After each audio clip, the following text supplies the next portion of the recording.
देश दुनिया की तमाम बड़ी खबरों को देखने के लिए हमारे चैनल को सब्सक्राइब करें और बेल आइकन को दबाएं ताकि सबसे बड़ी खबर सबसे पहले आप तक पहुंच सके। आइए आपको दिखाते हैं इस वक्त की सबसे बड़ी खबर। जब तक हम जमीन पर कब्जा नहीं करते, दिल्ली ब्लास्ट के बाद भारतीय सेना की पाकिस्तान को बड़ी चेतावनी। इस मौके पर सेना कमांडर ने क्या कुछ कहा, ये आपको दिखा।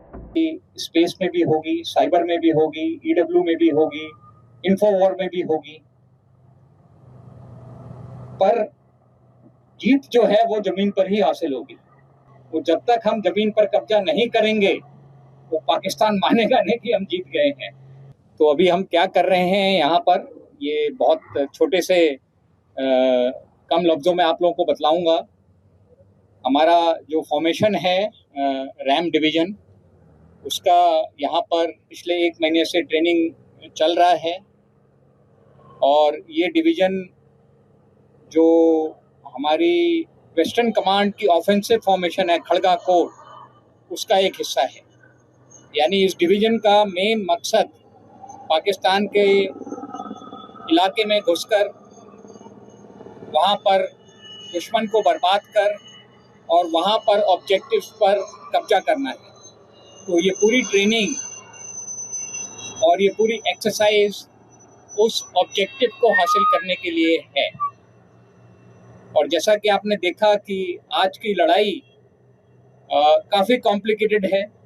टेक्नोलॉजी बहुत बड़े रूप में लड़ाई में शामिल हो गई है और सभी प्लेटफॉर्म्स, टैंक्स, बीएमपीज, अटैक हेप्टर्स, एयरक्राफ्ट, सभी लड़ाई का एक हिस्सा हैं। पर इतनी ज़्यादा टेक्नोलॉजी, इतने ज़्यादा इक्विपमेंट के बावजूद भी जो सबसे ज़रूरी चीज़ है वो है ट्रेनिंग। यानी कि हमारी इन सभी हथियारों को, इन सभी टेक्नोलॉजी इक्विपमेंट को इस्तेमाल करने में महारत हासिल करना।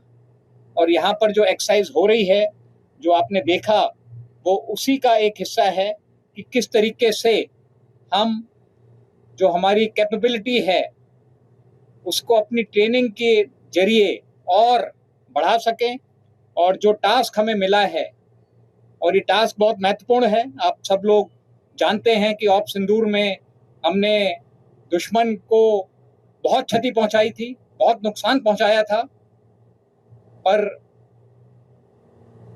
हम ये भी जानते हैं कि दुश्मन शायद अपनी हरकतों से बाज ना आए और दोबारा कोई ऐसा काम करे कि हमें फिर ऑपरेशन करने की जरूरत पड़े। और जैसा हमारी लीडरशिप ने भी कहा है और मैं उसको दोहराना चाहता हूं कि इस बार अगर दुश्मन कोई गलत काम करता है, कोई दुस्साहस करता है, तो उसका जवाब पहले से बहुत ज़्यादा होगा। और ये तैयारी उसी के लिए है, उसी जवाब के लिए है। तो एक बार फिर आप सभी लोगों का शुक्रिया यहाँ आने के लिए। और मेरे लिए बहुत खुशी की बात है कि हम गंगा के तट पे खड़े हैं और कहते हैं कि कोई भी काम शुरू करने के पहले सबसे ज़रूरी होता है माँ का आशीर्वाद लेना। तो हम मानते हैं कि गंगा माँ का आशीर्वाद हमारे साथ है, जिस काम के लिए हम तैयारी कर रहे हैं। Thank you very much.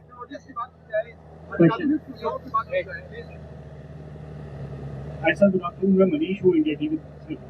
Sir, op सिंदूर की आपने बात की, इस समय ऑपरेशन कैपेबिलिटी को लेकर आप अलग अलग जगह भेजे थे, जिसमें आर्मी चीफ भी थे, वहाँ पर हमने अश्विन प्लाटून और बाकी भी थे। नहीं, बहुत अच्छा सवाल है आपका, क्योंकि टेक्नोलॉजी एक तरह से युद्ध का जो पूरा प्रारूप है, स्वरूप है, उसको बदल रही है। और आपने अश्विन प्लाटून की बात की। हमने अश्विन प्लाटून को सारे जो सर्विलेंस ड्रोन मुहैया कराए हैं, जिससे कि सर्विलेंस में बहुत मदद मिलती है। इसके अलावा टेक्नोलॉजी का बहुत बड़े रूप में इस्तेमाल करते हैं। यानी कि कुछ तो आप ग्राउंड पर देख रहे हैं जो इक्विपमेंट इस्तेमाल हो रहा है, पर इसके अलावा सिस्टम्स में भी टेक्नोलॉजी बहुत ज़्यादा है। यानी कि आर्टिफिशियल इंटेलिजेंस का इस्तेमाल करके जो भी सर्विलेंस फीड आ रही हैं, उनको डिसाइफर करना कि कहाँ पर दुश्मन है ज़्यादा तादाद में, कहाँ पर हमको काम करना है। तो कुछ टेक्नोलॉजी जो ग्राउंड पर हमको नज़र आती है, पर बहुत सी टेक्नोलॉजी बैकग्राउंड में भी है जिस पर हम काम कर रहे हैं। पर इसके साथ एक चीज और है कि दुश्मन के पास भी टेक्नोलॉजी है। तो अभी हमें जो लड़ाई करनी है वो ये मान के चलना है कि दुश्मन के पास भी ड्रोन्स हैं, उसके पास भी इस तरह की टेक्नोलॉजी है। तो वो भी हमारी ट्रेनिंग में शामिल है कि किस तरीके से हम जो भी ऑपरेशन कर रहे हैं वो ये मान के कर रहे हैं कि दुश्मन भी हमको रात के समय में देख रहा है, दुश्मन भी हमारी लोकेशन को पकड़ पा रहा है अपने ड्रोन्स के जरिए। तो उन सबको मद्देनजर रखते हुए किस तरीके से हम ऑपरेशन करें ये भी हमारी ट्रेनिंग में शामिल है। यानी कि अपनी ट्रेनिंग में अपनी टेक्नोलॉजी से बेहतर काम करना और दुश्मन की टेक्नोलॉजी को किस तरीके से विफल करना है वो भी हमारी ट्रेनिंग में शामिल है। Hello, sir. I'm Kalyan Das from Times of India. Sir, as we can see, this area in which the exercise is being conducted largely depicts the riverside plain areas of Punjab. So, my first question is, what conclusions can we draw from this exercise? And supplementing that question is, could you please cite the reason behind? Okay. And supplementing that question is, could you please cite the reason behind the Western Command conducting an exercise in an area falling under the Central Command? अच्छा, okay. ये पहली चीज मैं आपको बतलाना चाहूंगा कि जो हम एक्सरसाइज करते हैं वो एक ऑपरेशनल टास्क को ध्यान में रखते हुए करते हैं। और हमारा जो पाकिस्तान का बॉर्डर है उसमें कई नदियां हैं, आपको ज्ञात होगा, चिनाब है ऊपर, फिर रावी है, फिर सतलज है। और अगर हमें पाकिस्तान पर ऑफेंसिव करना है तो कहीं ना कहीं रिवर क्रॉसिंग भी इन्वॉल्व होगी। तो ये ट्रेनिंग में हमारे शामिल है कि किस तरीके से हम नदी को क्रॉस करके दुश्मन के इलाके पे कब्जा कर पाएं। तो ये मान के चलिए कि जो भी हम ट्रेनिंग कर रहे हैं वो अपने ऑपरेशनल रोल के हिसाब से कर रहे हैं। अभी सेंट्रल कमांड के इलाके में आने का जरूरत इसलिए पड़ जाता है क्योंकि हमारा जो नदियां हैं वो ज़्यादातर बॉर्डर के साथ साथ हैं और ट्रेनिंग का इलाका कहीं भी हो, यानी कि महाजन का इलाका है, राजस्थान में है, पोखरण का इलाका है, तो वो किसी कमांड में हो उससे कोई अंतर नहीं पड़ता है। यानी कि हमें ये देखना है कि किस तरीके के ऑपरेशन के लिए हमें ट्रेनिंग करनी है और वैसा इलाका पूरे देश में कहीं भी हो हमें वहां जाके ट्रेनिंग करनी पड़ेगी।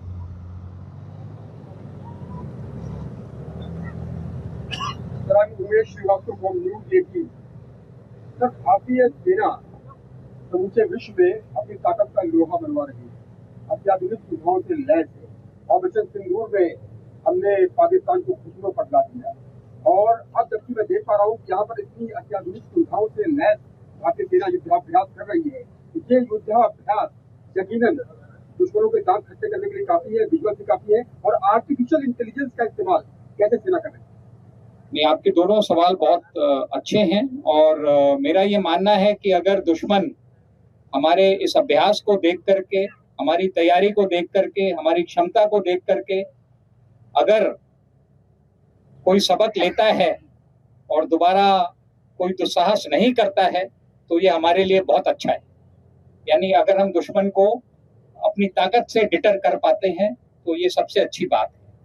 पर अगर वो उसके बावजूद भी अगर कुछ करता है तो फिर जैसा आपने कहा कि इस बार हमको जो हमने ऑप सिंदूर में किया उससे कहीं बढ़ करके काम करना पड़ेगा। और आर्टिफिशियल इंटेलिजेंस जैसा आपने कहा बहुत जरूरी है। हम अपने सारे सिस्टम्स में, जो भी हमारे सिस्टम्स हैं, डिसीजन मेकिंग सिस्टम्स हैं, सर्वेलेंस सिस्टम्स हैं, उन सभी में हम आर्टिफिशियल इंटेलिजेंस का इस्तेमाल कर रहे हैं।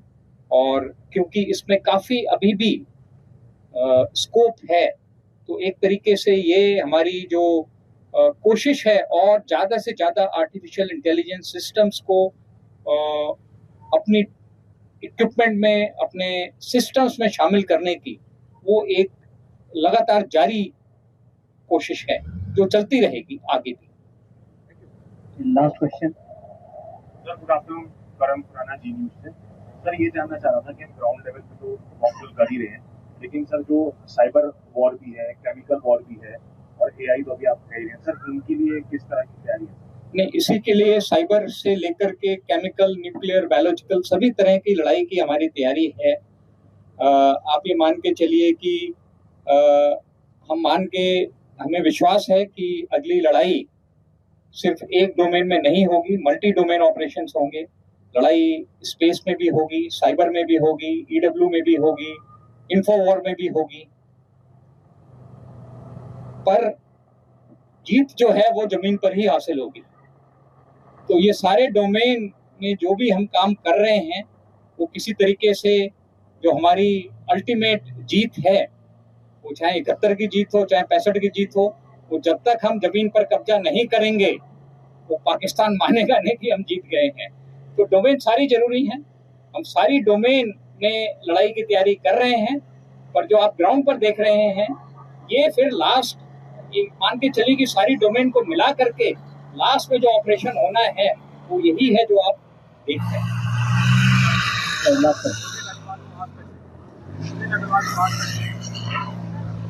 मैं जानना चाह रहा हूँ AI आने के बाद से कितने सैनिबल शामिल हैं इस ट्रेनिंग में? मुझे जानना चाहता हूँ कि AI आने के बाद से सेना के लिए मुश्किल बढ़ी है कि आसान हुई है?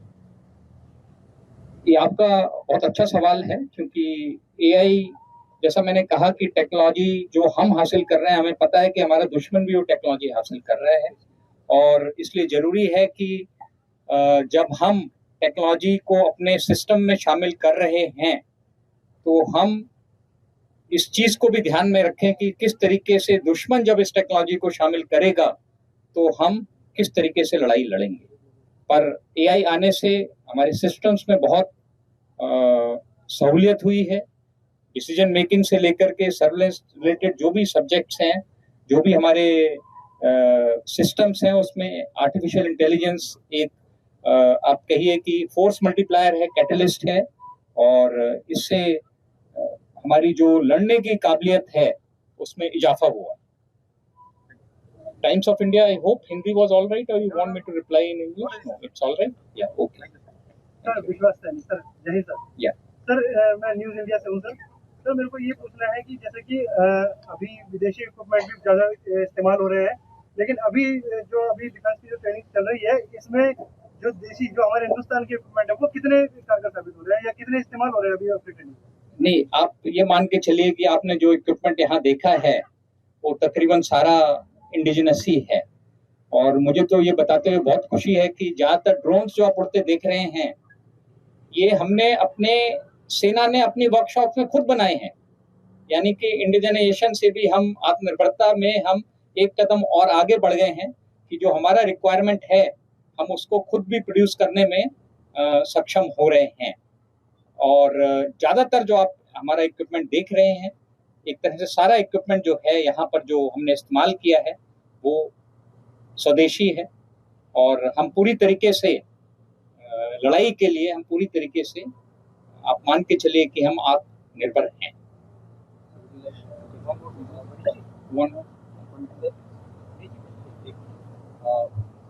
मेरा सवाल हो रहे हैं ताकि जो आए सेना में तो वो उस दिमाग के साथ आए जो उनको जरूरत है। Thank you. नहीं, आपका जो सवाल है अच्छा सवाल है।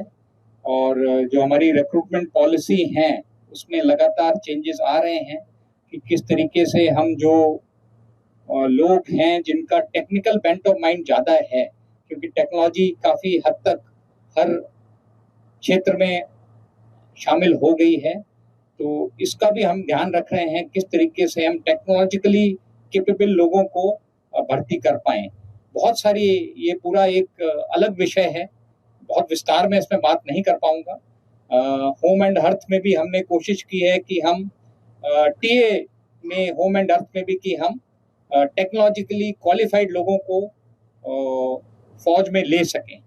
पर ये एक मेजर चैलेंज है और हमारी रिक्रूटमेंट पॉलिसी में जो जरूरी बदलाव हैं इसके मद्देनजर वो किए जा रहे हैं। सर नमस्कार, मैं रोहन कुमार भगवत.com से। सर मैं आपसे ये पूछना चाहता हूँ, ऑपरेशन सिंदूर के अंदर तो महिलाओं की भागीदारी दिखी है, लेकिन ये जो आपकी एक्सरसाइज चल रही है इसमें कितनी महिलाओं की भागीदारी है? बहुत अच्छा सवाल है। अभी